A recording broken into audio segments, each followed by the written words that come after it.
अपने सद्गुरुदेव भगवान को, अपने परम पूज्य पिताश्री को, सभी कलाकार भैया लोगों को और आप सभी सुधीर श्रोता बंधुजनों को प्रणाम करता हूँ। आज मैं आपको भक्तमाल से, जो कि नभादास जी के द्वारा लिखी गई है, उनसे भक्तिमती कर्माबाई जी का चरित्र बताने वाला हूँ। सज्जनों, भगवान की कथा जब हम श्रवण करते हैं तो हमें उसमें दो चीजें मिलती हैं। पहला होता है भगवान का प्रभाव और दूसरा होता है भगवान का स्वभाव। ये दो चीजें जब हम भगवान की कथा श्रवण करते हैं, सत्संग को श्रवण करते हैं, तो हमें उनका प्रभाव देखने को मिलता है और स्वभाव देखने को मिलता है। भक्तजन भगवान के प्रभाव से उतना भगवान पर प्रभावित नहीं होते जितना वो भगवान के स्वभाव से होते हैं। भक्तजन भगवान के प्रभाव को देखकर भगवान पर आकर्षित नहीं होते हैं लेकिन ज्यादा नहीं होते। सबसे ज्यादा जो भक्तजन होते हैं वो भगवान के स्वभाव को देखकर भगवान पर आसक्त होते हैं, भगवान पर आकर्षित होते हैं। इसी से जुड़ी भक्तिमती कर्माबाई जी का चरित्र है। राजस्थान में नागौर जिले में एक कालवा ग्राम है, कालवा गांव है, जहां पर श्री जीवन राम डूंडी जी अपनी पत्नी रत्नी देवी के साथ रहा करते थे और वो एक कृषक थे, किसान, खेती किसानी का काम किया करते थे। एक बार उनके घर में एक संत आए और उन्होंने उनसे कहा कि जीवन राम, तुम भगवान का पूजा भजन करते हो? जीवन राम जी ने कहा, महाराज जी, मेरे पास तो भगवान की प्रतिमा ही नहीं है, भगवान की मूर्ति ही नहीं है, और तो और मेरे पास उतना समय नहीं रहता है। तो संत जी ने उन्हें एक भगवान की, ठाकुर जी की एक मूर्ति उन्हें प्रदान की और कहा कि सुनो जीवन राम, तुम नित्य प्रति भगवान का पूजन करना, भगवान की पूजा करना, और ज्यादा समय तो तुम्हारे पास रहता नहीं है, तो भगवान को सबसे जरूरी भोग लगा दिया करना, भगवान को भोग लगा दिया करना जो तुम्हारे घर में बने। ऐसा नहीं है कि भगवान अच्छी चीजें ही खाएंगे, जो तुम्हारे घर में बने, चाहे दलिया खिचड़ी बने या पूरी सब्जी बने, जो भी बने वो तुम भगवान को भोग लगा देना। लेकिन एक बात का ध्यान रखना, वो चीज सात्विक होनी चाहिए, वो चीज भगवान को भोग लगनी चाहिए। ऐसा तुम भोग भगवान को लगाना और स्नान कराने के बाद वस्त्र अच्छे उन्हें पहना देना। ऐसा ऐसा संत जी ने उन्हें विधि बताई पूजा की। जीवन राम जी ने कहा ठीक है। अब जीवन राम जी रोज नित्य प्रति भगवान का पूजन भजन करते, उन्हें स्नान कराकर वस्त्र पहनाते और जो उनके घर में यथाशक्ति जो भी उनके घर में बनता था वो भगवान को उसका भोग लगाया करते थे। जीवन राम जी का सब काम अच्छा चल रहा था, बस उन्हें उनके पास एक चीज की कमी थी, वो थी संतान। संतान सुख नहीं था उनके पास, उनकी कोई पुत्र पुत्री नहीं थी, बच्चे नहीं थे उनके। वो रोज भगवान से प्रार्थना करते थे कि हे प्रभु मुझे एक संतान दिला दीजिए। ऐसा करते करते समय बीत गया और चौथेपन में 75 वर्ष की उम्र में रत्नी देवी के गर्भ से एक सुंदर कन्या का जन्म होता है। और उस समय जो जन्म कराने वाली दाई आया करती थी, उन्होंने जीवन राम जी से कहा कि ये जो बेटी, ये जो कन्या है जो आपके यहाँ जन्म ली है, ये रोकर नहीं, ये तो हंसकर आ रही है। इसने रोया नहीं है, ये हंस के आई है। इसके कितने अच्छे कर्म होंगे पिछले जन्म के, इसीलिए ये हंस कर आई है। जीवन राम जी ने अच्छे कर्म का नाम सुनकर उनका नाम कर्मा रख दिया। और राजस्थान में एक प्रथा होती है, जो वहां की लड़कियां होती हैं उनके नाम के अंत में बाई लगाया जाता है। वैसे ही कर्मा जी का नाम कर्मा बाई रख दिया गया। अब कर्मा बाई जी अपने माता पिता के साथ अच्छे से रहने लगे। और उनमें एक बात अच्छी थी कि वो अपने माता पिता जी को जो काम करते हुए देखती थी उसे वो सीखती थी। वो घर में रसोई में माता जी को खाना बनाते हुए और मंदिर में अपने पिताजी को पूजा करते हुए देखती थी कि वो कैसे भोग लगा रहे हैं, कैसे उन्हें स्नान करा रहे हैं, माता जी कैसे खाना बना रही हैं। ऐसे करते करते समय बीत गया और कर्मा जब लगभग 6 वर्ष की हो गई, वो अब अच्छे से चल फिर पाती थी, भगवान का भजन पूजन करती थी, अपने पिताजी के साथ उनकी मदद कराती थी पूजा करने में। एक बार क्या हुआ कि जीवन राम जी को कहीं काम से दूसरे गांव जाना था। कोई उनके ऐसे पारिवारिक रिश्ते में खत्म हो गया था, उन्हें वहां पर बैठने जाना था। जीवन राम जी ने अपनी पत्नी से कहा, मैं जाऊं तो कैसे जाऊं? रत्नी देवी कहती हैं कि बस जाना ही तो है। आपको कोई परेशानी हो रही है क्या जाने में, या आपका स्वास्थ्य अच्छा नहीं है? जीवन राम जी ने कहा, सब चीज अच्छा है, बस मुझे ये चिंता हो रही है कि भगवान की पूजा कौन करेगा, भगवान को भोग कौन लगाएगा। तभी वहां पर कर्माबाई जी आती हैं और जीवन राम जी से कहती हैं कि पिताजी आप निश्चिंत होकर चले जाइए, मैं भगवान की अच्छे से पूजा कर दूंगी और भगवान को भोग लगा दूंगी। जीवन राम जी ने कहा, क्या तुम अकेले रह लोगी? वैसे तो हम लोग शाम को ही आ जाएंगे, लेकिन क्या तुम अच्छे से भगवान को भोग लगा दोगी, पूजा कर लोगी? कर्माबाई जी ने कहा, हाँ मैं सब कर लूंगी, आप निश्चिंत होकर चले जाइए। जीवन राम जी ने जाते जाते कहा कि सुनो बेटा, कि मैं भगवान की पूजा तो तुम्हारे हाथों में सौंप ही रहा हूं। तुम जब भगवान को भोग लगाना तो पहले खुद मत पा लेना, पहले भगवान को खिलाना, उसके बाद ही तुम खाना, तुम भोजन पाना। कर्माबाई जी ने कहा ठीक है। जब जीवन राम जी और रत्नी देवी वहां से चली जाती हैं तो कर्माबाई सोचने लगती हैं, हाव भाव में तो मैंने बहुत कुछ बोल दिया कि मैं अच्छे से भोग लगा दूंगी, पूजा कर लूंगी, लेकिन अब भोग किसका लगाऊं? उन्होंने सोचा कि चलो खिचड़ी का भोग लगाते हैं, भगवान को खिचड़ी का भोग लगाते हैं। वो रसोई में गई और जैसे तैसे उनसे खिचड़ी बनी, उन्होंने बनाया और एक थाली में ऐसे उन्होंने खिचड़ी रखी और उसके ऊपर एक कटोरी में घी रख दिया। वहां पर उसे राजस्थान में उन्हें बाटकी कहा जाता है। उन्होंने ऊपर एक बाटकी रख दी, उसमें घी डाल दिया।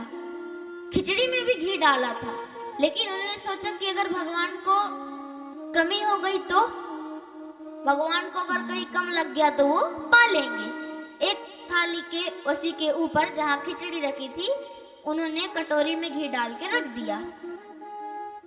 और जब वो भगवान के पास भोग लगाने गई तब उन्होंने सोचा कि पिताजी पर्दा करते थे, भोग लगाने में पर्दा करते थे। उन्होंने बाहर से पर्दा किया और कुछ समय बाद जब पर्दे को खोला तो उन्होंने देखा कि जो भोग की थाली है वो तो वैसी की वैसी है, जैसे मैं लाई थी वैसे ही रखी है। उन्होंने सोचा लगता है संकोच के मारे भगवान ने अच्छे से पाया नहीं होगा, मैं थोड़े ज्यादा समय के लिए प्रतीक्षा कर लेती हूँ। उन्होंने फिर पर्दा लगाया और फिर जब उसे खोला तब वैसे ही थाली थी। उन्होंने सोचा कि जब माता पिता, माँ जी और पिताजी भोग लगाते थे तो पर्दा लगाकर ऊपर से एक पर्दा ढक देते थे, लेकिन पिताजी एक तरफ से पकड़ते थे, माताजी एक तरफ से, लेकिन मैं तो अकेली हूँ, मैं कैसे करूंगी।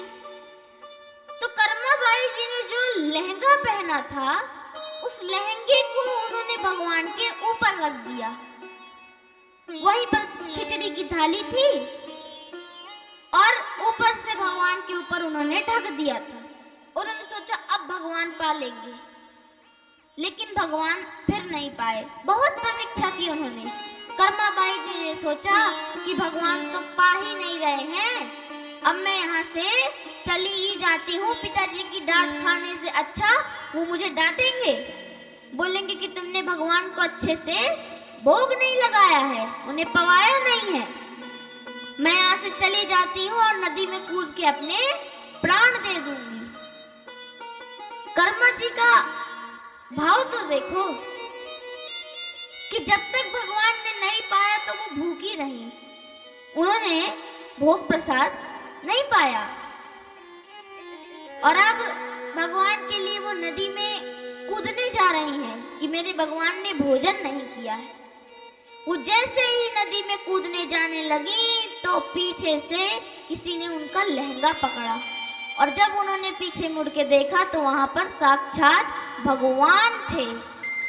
भगवान ने कर्माबाई जी से कहा कि माँ आप कहाँ जा रही हैं?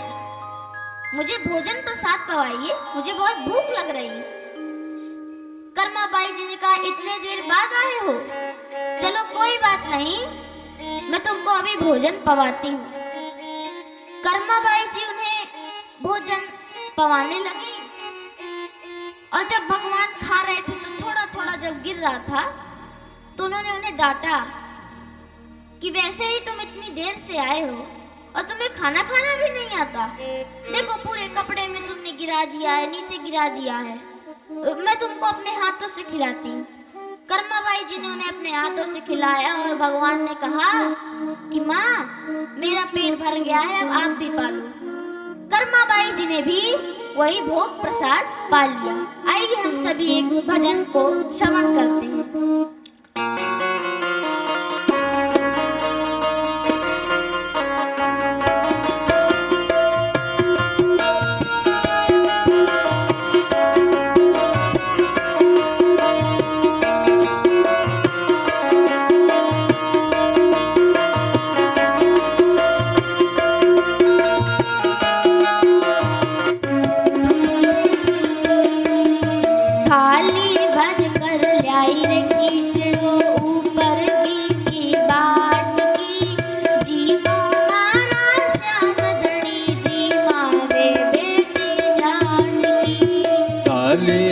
कर लायो रे कीचड़ो ऊपर की बाट की, जीमो मारो श्याम धनी जी मावे बेटी जाट की।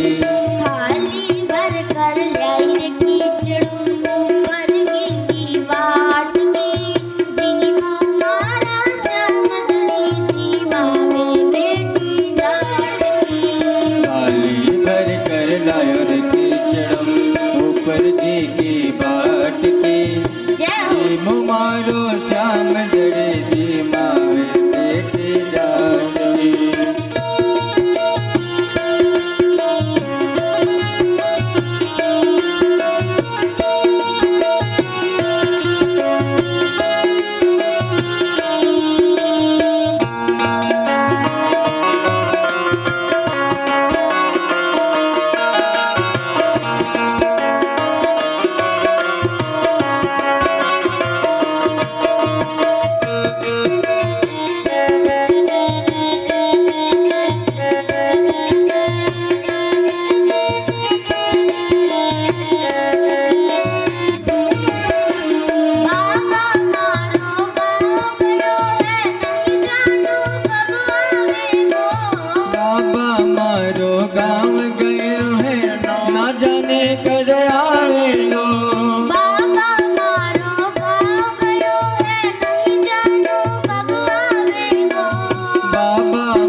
कीचड़ो काल राबड़ी छाछ की जीमो मारा श्याम धनी जी मावे बेटी जाट की आज जीवा वोट नर कीचड़ो काल राबड़ी छाछ के जीमो मारो श्याम धड़े जी मावे बेटी जाट के जीमो मारा श्याम धनी जी मावे बेटी जाट की जीमो मारो श्याम धड़े जी मावे बेटी जाट के बार बार मंदिर में जुड़ती बार बार पट खोलती बार बार मंदिर में जुड़ती बार बार पट खोलती बार बार मंदिर में जुड़ती बार बार पट खोलती बार बार मंदिर में जुड़ती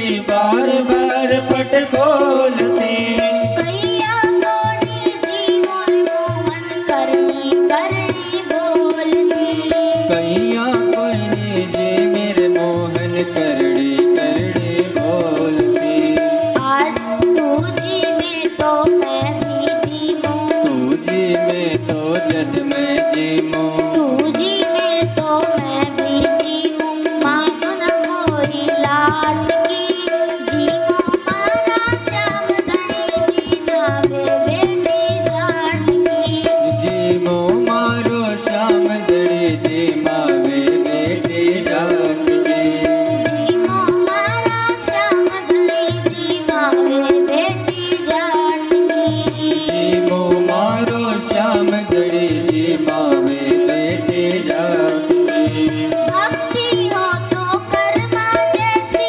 सावरियों घर आवे गो भक्ति हो तो कर्मा जैसी सामरियो घर आवे लो भक्ति हो तो कर्मा जैसी सावरियों घर आवे गो भक्ति हो तो कर्मा जैसी सामरियो घर आवे लो भक्ति भाव से पूरन होकर भक्तारे गुण गावे गो भक्ति भाव से पूर्ण होते भक्तारे गुण गावे लो सांचो प्रेम प्रभु से हो तो साचो प्रेम प्रभु से हो तो सांचो प्रेम प्रभु से हो तो मूरत बोले काठ की जीमो मारा श्याम धनी जी मावे बेटी जाट की साचो प्रेम प्रभु से हो तो मूरत बोले काट के जीवो मारो श्याम दड़े जी मावे बेटी जाट की थाली भर कर लाई कीचड़ो ऊपर की बाट की जीमो मारा श्याम धनी जी मावे बेटी जाट की थाली भर कर लायो कीचड़ो ऊपर की बाट की जीवो मारो श्याम दड़े जी मावे बेटी जाट की जीमो जीमो मारा श्याम धनी जी मावे बेटी जाट की जीवो मारो श्याम दड़े जी मावे बेटी जाट की जी मावे बेटी जाट की जी मावे बेटी जाट की जी मावे बेटी जाट की बोलिए कर्मा बाई की जय हो कर्मा बाई जी ने भगवान को खिचड़ी का भोग लगाया और शाम होते ही जैसे ही उनके माता पिता आए उन्होंने स्नान किया वस्त्र बदले और जीवन राम जी ने कर्माबाई जी को अपनी गोद में बैठा लिया और उनसे कहा कि बेटी कर्मा तुमने भगवान को भोग लगाया था। कर्माबाई जी ने कहा भोग तो लगाया था लेकिन आपके जो भगवान हैं वो बड़े कठोर हैं। इतना मैंने उनको बुलाया कि आप भोजन पा लीजिए लेकिन वो तब भी नहीं आए। और जब मैं मरने के लिए नदी में कूदने के लिए जाने लगी तब उन्होंने मेरे को माँ बोला और फिर भोग प्रसाद पाया। जीवन राम जी ने कहा, ये तो क्या कह रही है, तू मरने के लिए जाने लगी, उन्होंने तेरा लहंगा पकड़ा। कर्माबाई जी ने कहा, हाँ मैं सच बोल रही हूँ, उन्होंने मेरा लहंगा पकड़ा था, मुझे माँ बोला था। और तो और आपके जो भगवान है उनको खाना खाते भी नहीं आता, भोजन प्रसाद कर पाते भी नहीं आता, पूरे कपड़े में गिरा लेते हैं, जमीन में गिरा देते हैं। अच्छा है मैं थी तो साफ कर दी, नहीं तो कौन साफ करता। जीवन राम जी आश्चर्यचकित रह गए, ये क्या कह रही है। जीवन राम जी ने कर्माबाई जी से कहा कि सुन बेटी कर्मा, अगर तूने सच में भगवान को अपने हाथों से भोजन पवाया है तो मेरे सामने तो मुझे दिखा के दिखा। कर्माबाई जी ने कहा ठीक है।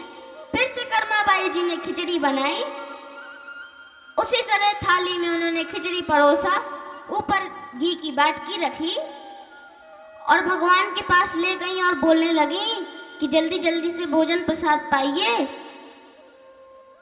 लेकिन तब भगवान नहीं आए। बहुत बुलाया कर्माबाई जी ने।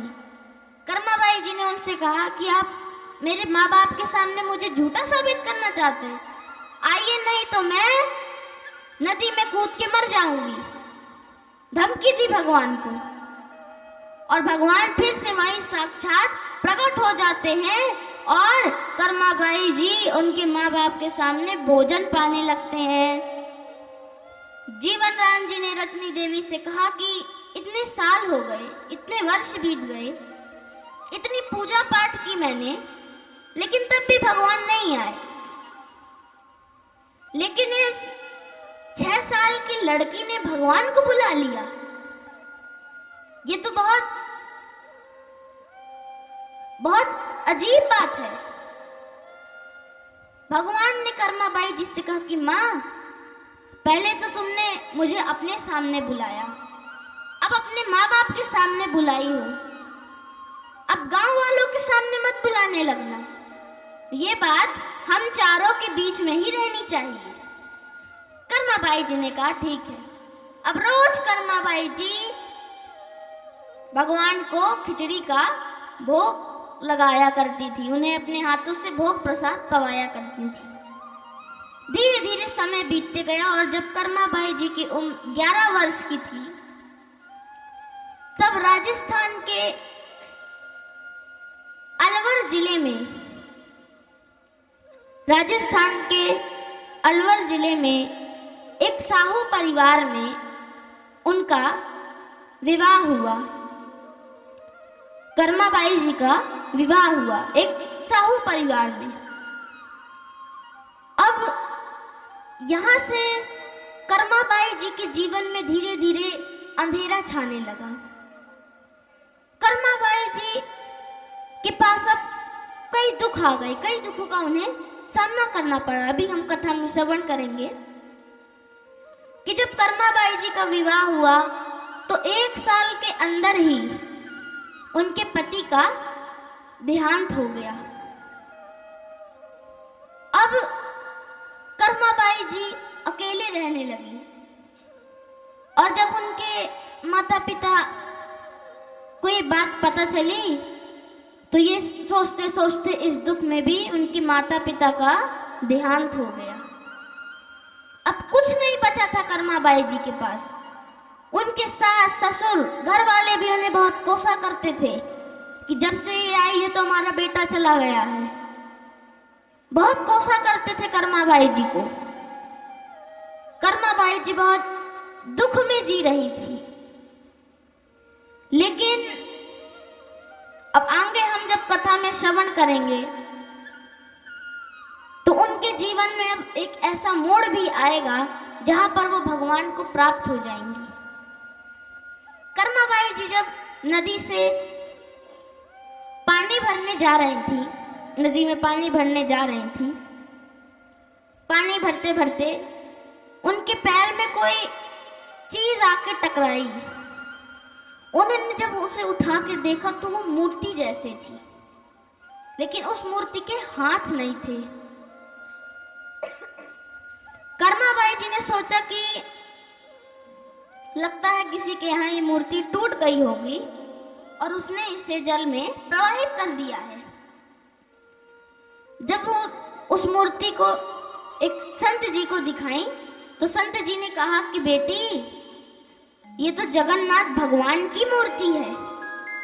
और आप सभी ने देखा होगा कि जो जगन्नाथ भगवान की मूर्ति होती है उसमें हाथ नहीं होते। संत जी ने कहा ये तो जगन्नाथ भगवान की मूर्ति है, तुम इसे अपने घर ले जाओ और खूब भगवान का भजन पूजन करना। कर्माबाई जी मानो फूले नहीं समा रही थी, इतनी खुश हो गई थी कर्माबाई जी। जल्दी से उन्होंने अपने घर में उसे ले गई और उन्हें बचपन की याद आने लगी कि कैसे मैं अपने माता पिता जी के साथ भगवान को भोग लगाया करती थी, उन्हें गीत सुनाया करती थी। लेकिन अब समय धीरे धीरे बदल गया। रोज वो भगवान को खिचड़ी का भोग लगाया करती थी और कुछ समय बाद कर्माबाई जी को लगा कि अब बहुत रह लिया है इस घर में, अब मैं इसे छोड़ के जगन्नाथपुरी जाऊंगी और वहां पे भगवान का भजन करूंगी। कर्माबाई जी जगन्नाथपुरी की यात्रा करने लगी और जगन्नाथपुरी में पहुंचकर जगन्नाथ भगवान के मंदिर के ऐसे ही सामने उन्होंने एक कुटिया बनाई और उस कुटिया में वो रहने लगी। वो भगवान को सफेद खिचड़ी का और घी का भोग लगाया करती थी। उन्होंने कई श्रद्धालुओं से जो वहां पे जाते थे भगवान के दर्शन करने, उनसे सुना था कि वहां के जो जगन्नाथ भगवान है वो बहुत बड़े हैं। कर्माबाई जी ने सोचा कि जो मेरी मूर्ति है, मेरे भगवान है, इनसे भी ज्यादा बड़े हैं। चलो आज तो मैं जगन्नाथपुरी के मंदिर में दर्शन करके ही आऊंगी। कर्माबाई जी गई और इतनी भीड़ भाड़ देख के सोची कितनी भीड़ होती है यहाँ पर, कितने लोग हैं, लेकिन मैं तब भी पीछे नहीं हटूंगी और अपने भगवान के दर्शन करके आऊंगी। भीड़ में धक्का मुक्की में उन्होंने जगन्नाथ भगवान के वहां पर उन्होंने दर्शन किए और जब वो बाहर निकले उन्होंने कहा कि राम राम, अब मैं कभी यहाँ नहीं आऊंगी, इतनी भीड़ है, इससे अच्छा तो मेरे भगवान हैं, कम से कम अकेले अच्छे से पूजा करने के लिए तो मिलता है। उनको अच्छे से मैं भोग भी लगा देती हूँ, उनकी सेवा भी कर देती हूँ, उनसे बात भी कर लेती हूँ। धीरे धीरे समय बीता और जब कर्माबाई जी की उम्र 19 वर्ष की हो गई, जब वो भगवान का भजन पूजन कर रही थी, इतना मग्न हो गई थी वो भगवान के भजन पूजन में कि उन्हें पता ही नहीं चला और 19 साल की उम्र में उनका शरीर छूट गया। बोलिए कर्माबाई जी की जय हो। आज की कथा में बस इतना ही। अब आइए हम सभी तुलसी के द्वारा कुछ श्रवण करेंगे।